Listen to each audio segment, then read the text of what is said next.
A Cup of Tea by Catherine Mansfield.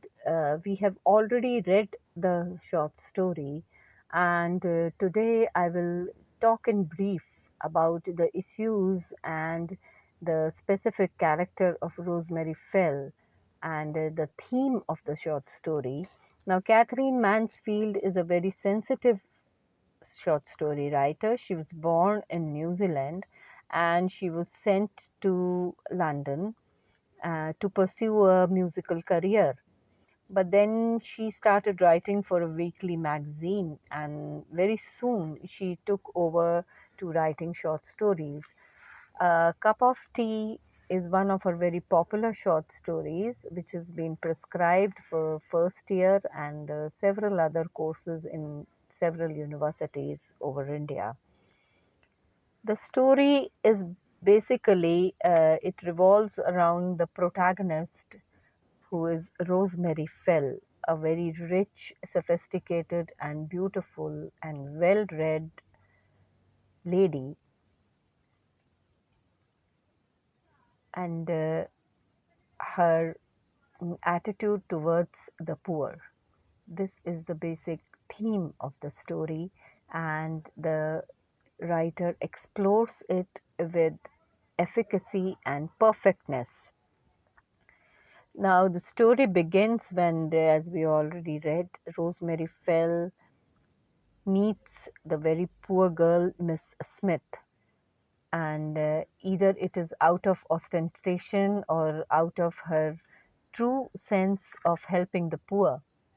She wants Miss Smith to have a cup of tea, as Miss Smith desires, at her home. Now, Rosemary, there are several questions left unanswered. Rosemary could have given some money when she met Miss Smith on the street because Miss Smith just begged for a cup of tea and nothing else. But at that moment, Rosemary Fell thought that it would be a good idea to bring Miss Smith home. And when Miss Smith comes home, and she's awestruck naturally to see the opulence and the richness of Rosemary Fell. Now, when Rosemary sees that awe and that astonishment in the eyes of Miss Smith, she is stricken with a typical attitude which every rich lady is expected. And she tries to do more than a cup of tea for Miss Smith. And she wants her to get dressed properly. She takes her for a bath. All this goodness which Rosemary felt is showing towards Miss Smith actually scares Miss Smith. And she weeps terribly and she wants to run out of that huge mansion because all she wanted was a cup of tea and she's not interested in the opulence of Rosemary Fell at all. Now, Rosemary could not, I think, put her point forward to Miss Smith very simply. The twist in the story arrives when Philip, the very loving and handsome husband of Rosemary Fell, knows that it is not for a social cause that Rosemary has brought Miss Smith home, but rather to show off her richness. And in order to balance Rosemary, he says that Miss Smith is rather a very beautiful girl.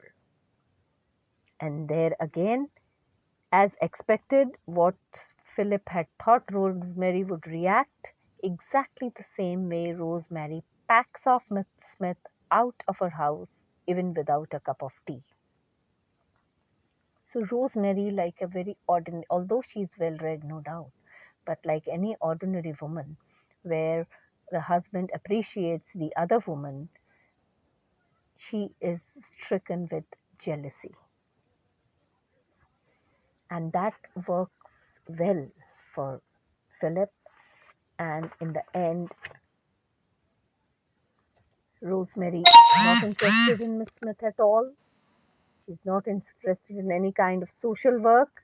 And she wants Miss Smith to leave her house as soon as possible. So, this is the very sophisticated or the very nuanced study of the human mind, the mind of a woman, which Catherine Mansfield puts forward towards us.